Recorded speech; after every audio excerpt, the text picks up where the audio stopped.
Welcome to the Find Your Leadership Confidence podcast with Vicki Noethling. You are about to discover impactful lessons that help you grow as an individual, grow your confidence, and find the positive and good within you, so you powerfully and authentically become the best version of yourself. Be sure you visit our website at www.findyourleadershipconfidence.com. While you're there, subscribe to us via your favorite network. Now tune in, get ready, and enjoy the journey of emerging as a leader of exception in the 21st century. Welcome, everyone, to the Find Your Leadership Confidence podcast.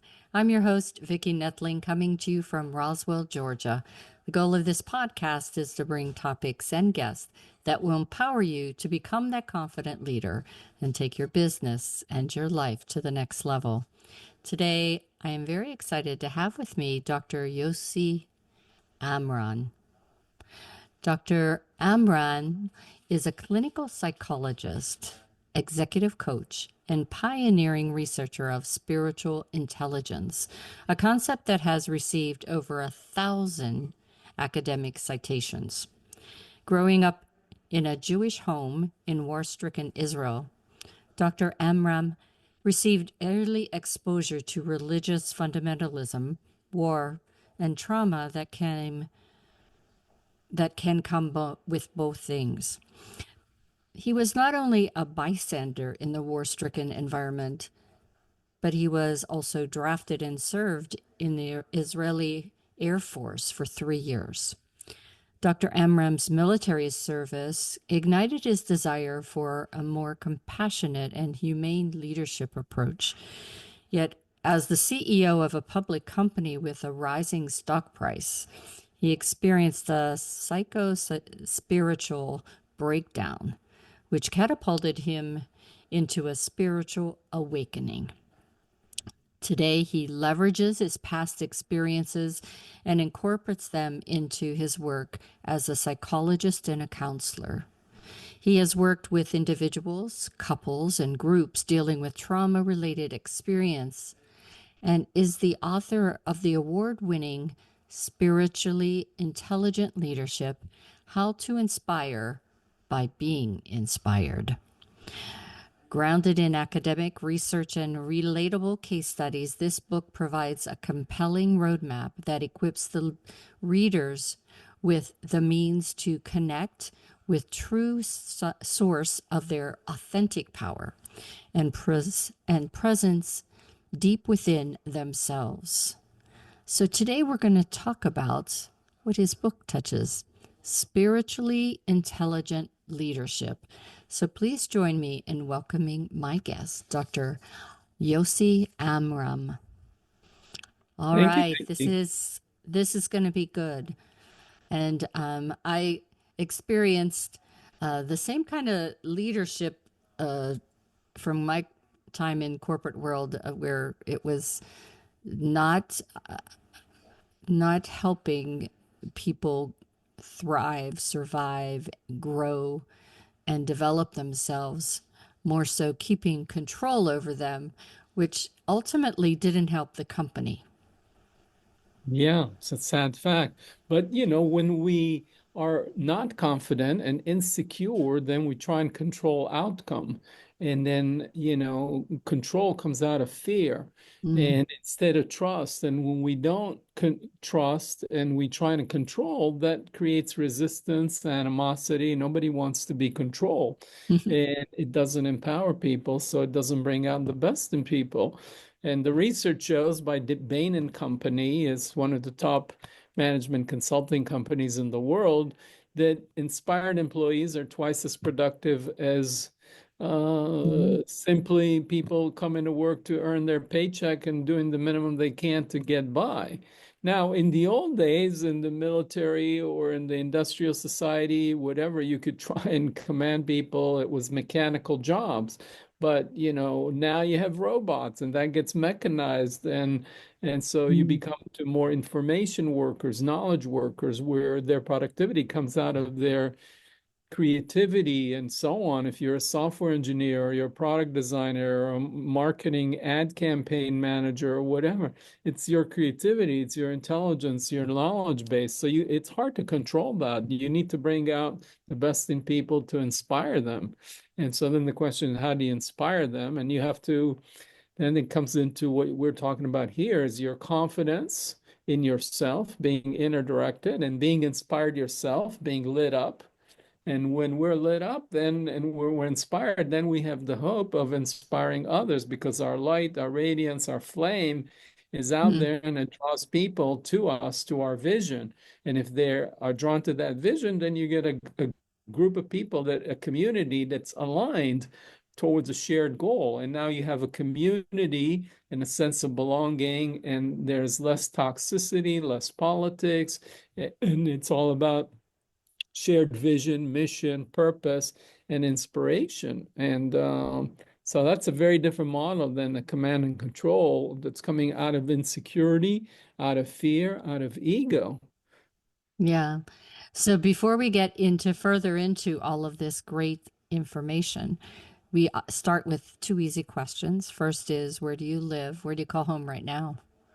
Well, I live in Silicon Valley in the greater Northern California Bay Area. Mm, Right now, and my home, my primary home is near the ocean in Santa Cruz. My office is in Palo Alto near Stanford. And so I'm kind of San yeah. Francisco I know Bay Area. Santa Cruz area. My cousin lives in Santa Cruz. Oh, okay. Very, Yeah. very cool area. Lots of, there's a road race that usually happens in Santa Cruz, or used to at least, through the city, kind of like Monte Carlo, California style. Yeah, I like it because it has access to nature, forests, mountains, and also the ocean. And I love Hmm. the ocean, and one of my practices is time in nature, whether it's going in the forest bathing, and seeing the creativity of life and the Hmm. forest, and then by the ocean, the vastness, the depth. So anyway, those inspire and keep me going. Yeah. So I talked about really a little bit about your background and what caused you in your journey to pivot maybe or to find what your purpose is now. But share a little bit about that time and the different paths that you took, the turns, the twists that really led you to do what you do today. Yeah, thank you. So I'll just try and highlight a few things. As you said, I was born and raised in Israel. I was drafted into the military. I was a shy, introverted kid. I didn't think I was gonna be the military man, but I had the fastest record promotion in the history of my regiment, to my surprise. Even though I excelled at it, the command and control model chafed at my soul, and that kind of motivated me and put the seed for someday wanting to build a company that in an organization based on more humane principles that inspire and bring out the best in people, help them grow individually in a community, in a team spirit. So that's what led me to come to the US. I got educated as an engineer. I thought my path would be through some technical innovation. So I studied at MIT, and then I decided I wanted to move into business and so on. And that led me to start my company called Individual Inc.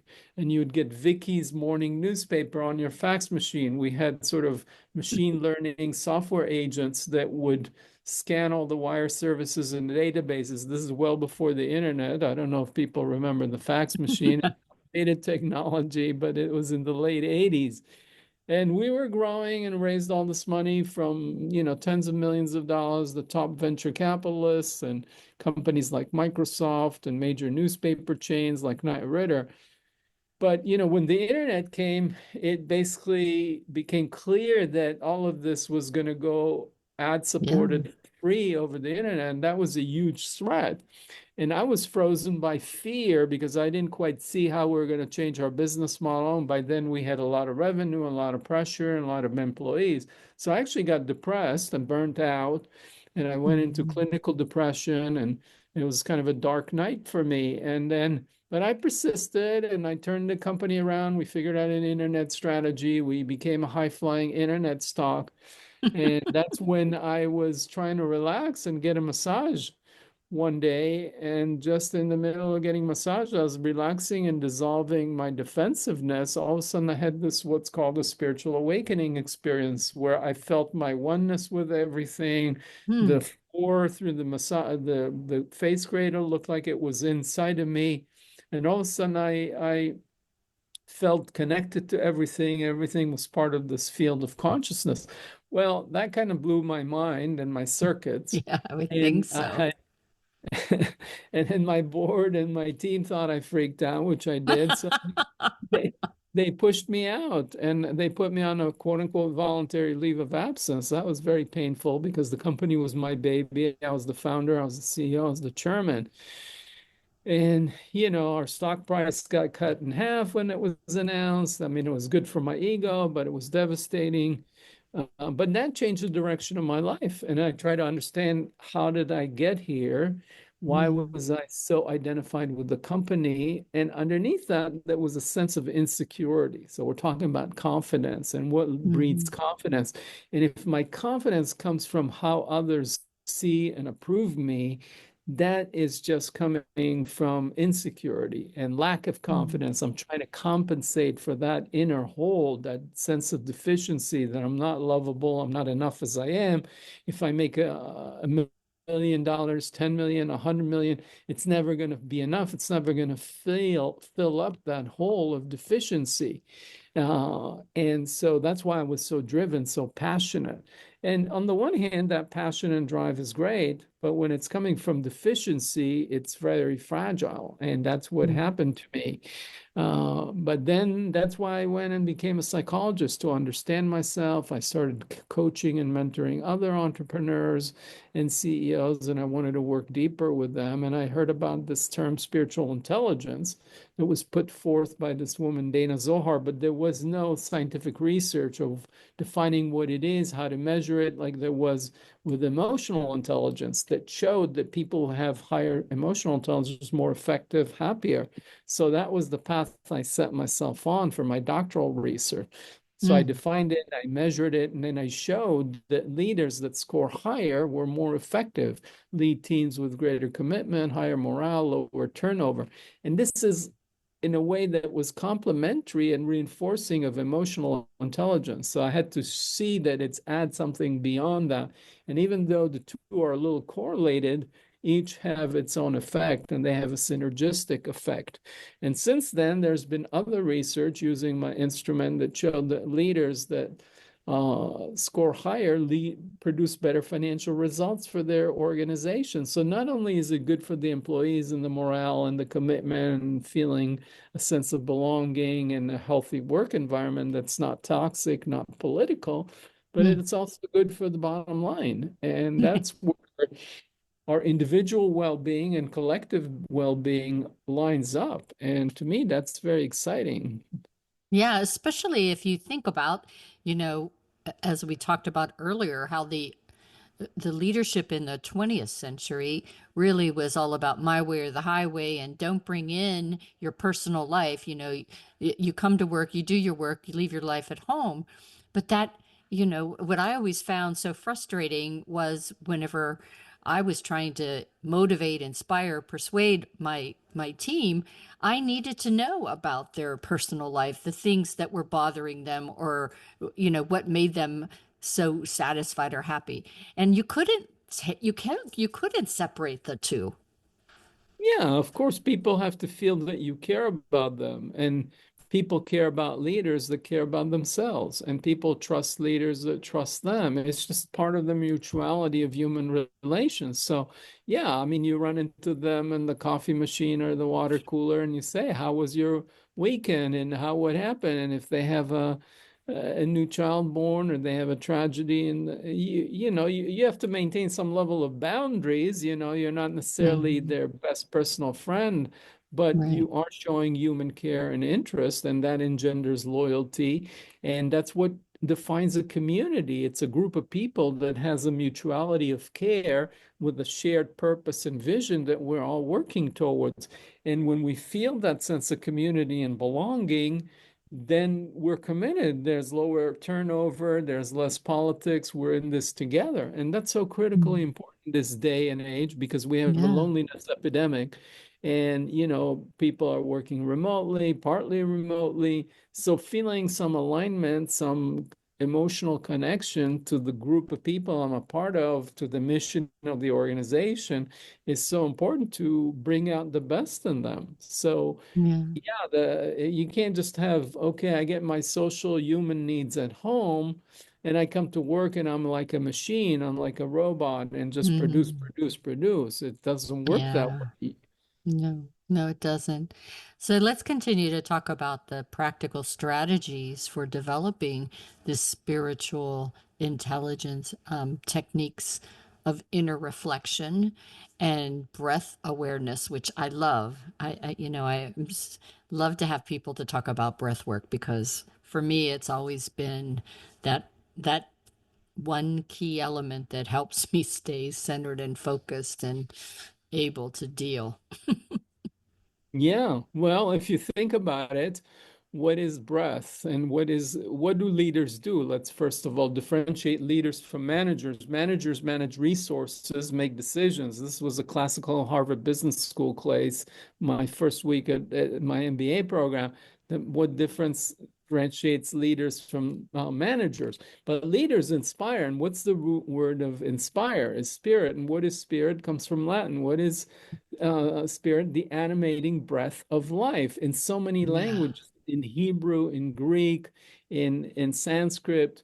Breath and spirit and soul are very well connected. And so when we connected to our breath, we're connected to our life force. Mm. How do we, at the biological level, know we're alive? We breathe and we feel our Yes. heartbeat. And so that's our life force. And what if you want to bring the organization alive and channel its energy and passion, that's the spirit of the organization. So that's what leaders do. We breathe aliveness into the organization by providing a vision and a mission and a set of value that aligns everybody. But it's kind of like we're breathing life into the organization. So, but we have to find our own breath, our own spark of life, our own life force before we can ignite it in others. So we have to find our own spirit and our essence and know who we are at our depth and feel our life force, our aliveness, our zest, our passion, our devotion, our calling, our purpose. And then from there, we're fired up. Our fan is inflamed and then it draws others to us. But yeah, Mm. the breath is intimately tied to our life force.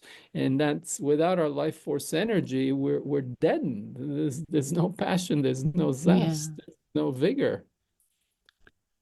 So when you kind of share the vision of the company,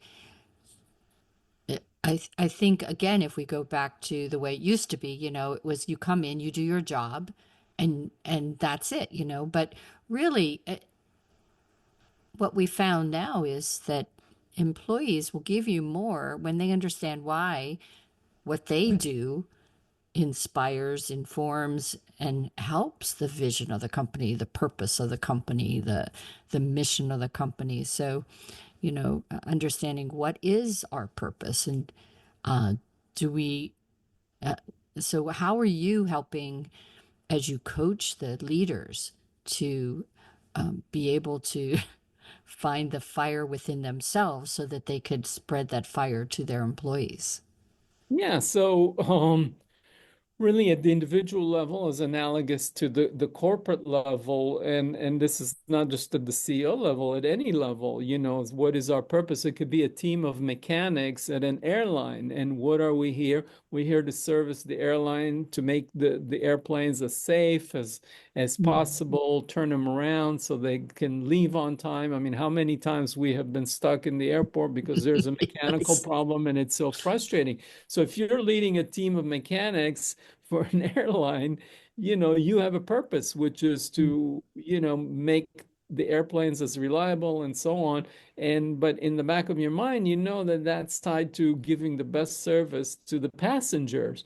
And so you connect, and then your skill, your craft, if you're choosing to be a mechanic, it's probably because you have some aptitude to working with your hands and fixing things, and you like that. So that's your gift. So each of us needs to find we're each coming into life. Life gives us this gift of life itself, first of all, and then it Mm. gives us different gifts. Some people are great listeners and maybe they become therapists. Other people are, great mathematicians or whatever, and then they become professors or they become software engineers. And other people have the gift of sense of humor and they become comedians, and others musicians. So we have our gifts, our talents, and then we want to actualize them. And when we actualize them, that's what makes us feel good about ourselves, because we're Mm. actualizing our potential. Everybody's talking about actualizing.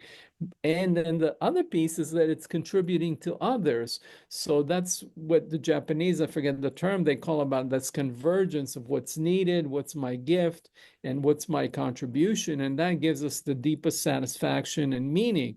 So we do that at the individual level, and then we align it at the corporate level. So just like each individual has their own gifts, whether it's music or humor or programming, a company has its gift and its DNA. And so in the marketplace, different companies differentiate themselves. Some focus on quality service, and this is Mhm. our identity, this is our brand.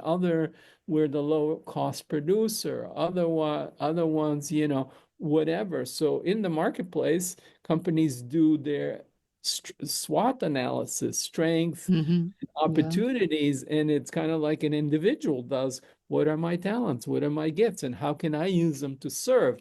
So, the individual, the leader is like, what are my gifts? How do I bring them to bear? How do I actualize them in service? And how do I align it with what the organization is? So I've got the mechanics, with their gifts of working with their hands and so on, and someone else in the marketing in that same airline, and someone else is in, a steward, and it's their kindness of serving people on the flight. And each person, you know, contributing to this overall Right. experience. I don't know why I went on airlines, but that just kind of And it's funny, as you were talking about that, I kept on thinking, we thank the pilot, we thank the flight attendants for getting us there safely, but we should send a thank you note to those mechanics yeah, because and the really, programmers that yeah. Oh God, program the yes. computer system. How many times the computer system is down and the whole Mhm. thing goes down to a halt. So, I mean, it Yeah. takes all these departments, all these different talents, and every one of those individuals have different gifts and different contributions, but they're important to the whole. And so you got to take a Mhm. holistic system. It's like a human body. Okay, Mhm. within the human body, there are many cells, but each cell lives within an organ, whether it's a thyroid cell or a liver cell or a kidney cell. So it has an individual identity and a role. It has to take care of itself. But then it is embedded into an organ that has its function, which is embedded in an organism. So if you just worry about your individual cell, you could be okay for a while. But if your Yeah. organ is sick or the organism is sick, then the whole thing is going to be sick. That individual cell is going to eventually die. So same with us in an organization. We're an individual for sure. Well, we're part of a team and we're part of a bigger entity. And ultimately, we're part of the web of life. Yeah. And when we understand that and embed ourselves in that web of life, then we have this sense of belonging and we have a role to play. So Yeah. our life has inherent value.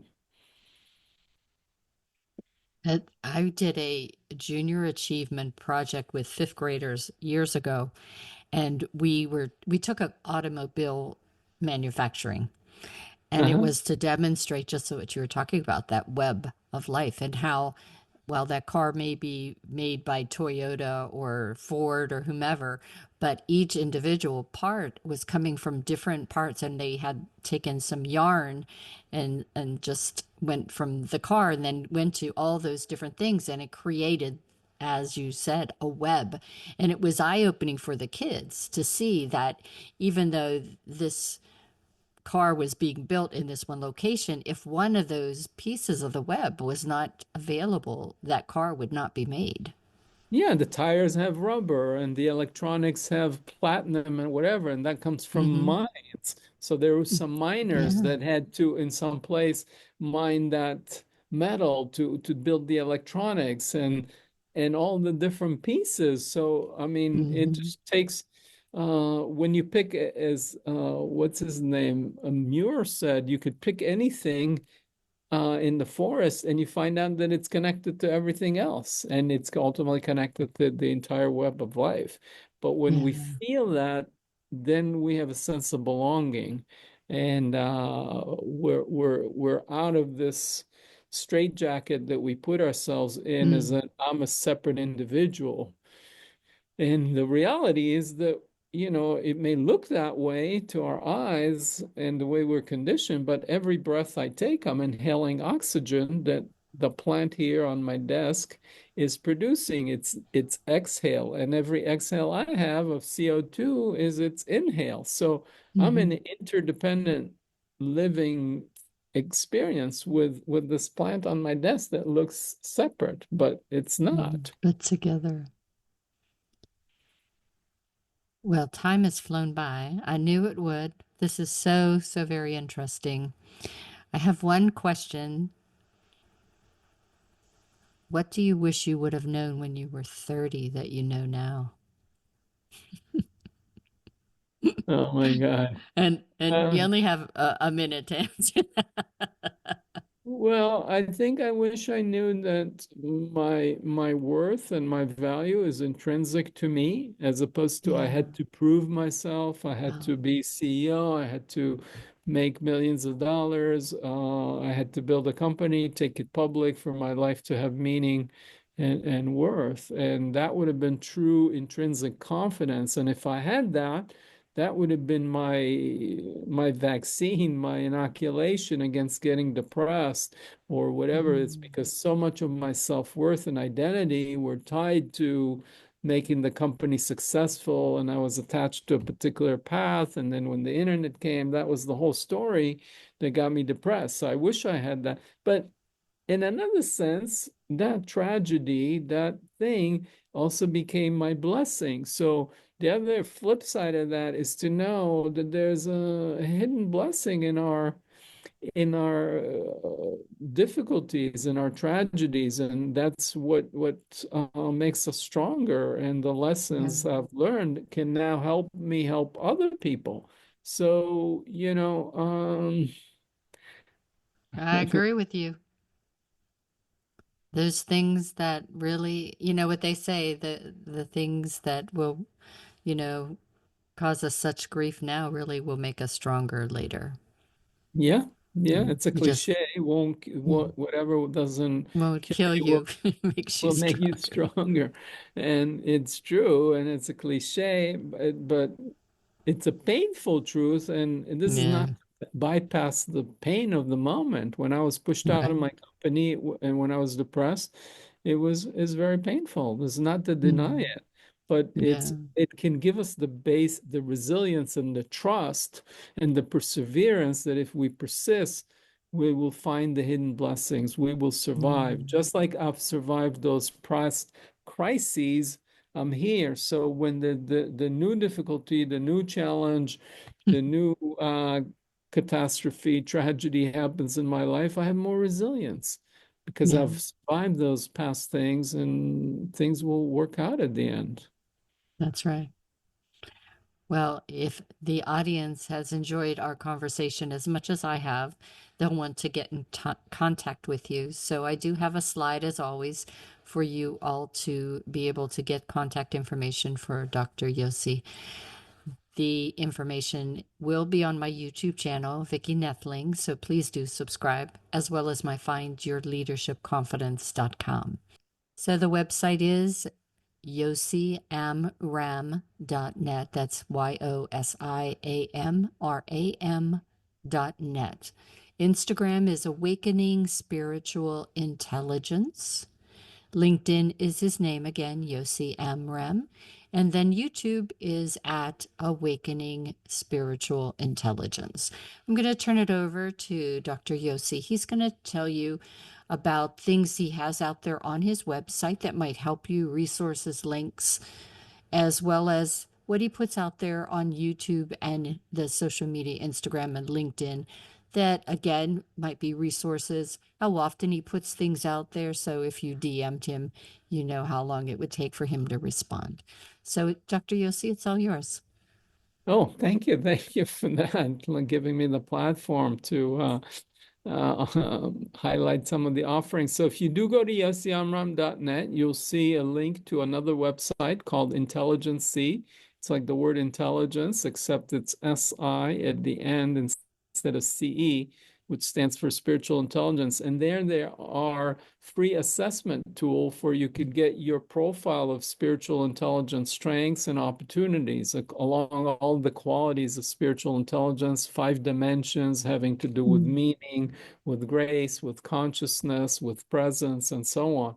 And so there are these qualities of purpose and gratitude and beauty and joy and humility and trust, etc. So you could see how where your strengths are, and this is not to compare you to others, but to see, and then you could decide. And there are tips on developing each of those capacities. So that's one resource. There's my coaching website, yamram.com. There's my psychotherapy website where I work with couples and individuals. These days actually quite excited to bring these ideas of spiritual intelligence and conscious relationships into couples work.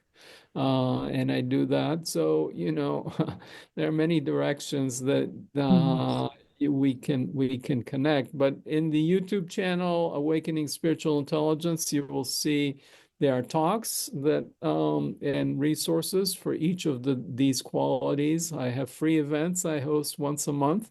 The next one is going to be on Valentine's Day, and we'll be looking at the quality of devotional love. And so you don't have to be partnered, but if you want to live in greater devotion and love to the quality of love, and we could be devoted to our purpose, we can be devoted to our children, we could be devoted to our romantic partner, but devotional love makes us whole and focused and undivided. And then when we have that level, we give ourselves to that cause, and all our energy and life force is we feel that much more powerful, and our life has a deeper meaning and integrity.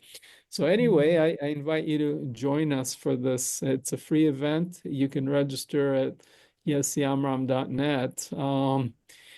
For these free monthly events, each of them focuses on one quality. We've had, recent one on intention or on purpose or what have you. This next one is on devotional love, as I mentioned. So, Are they all there's lots. recorded?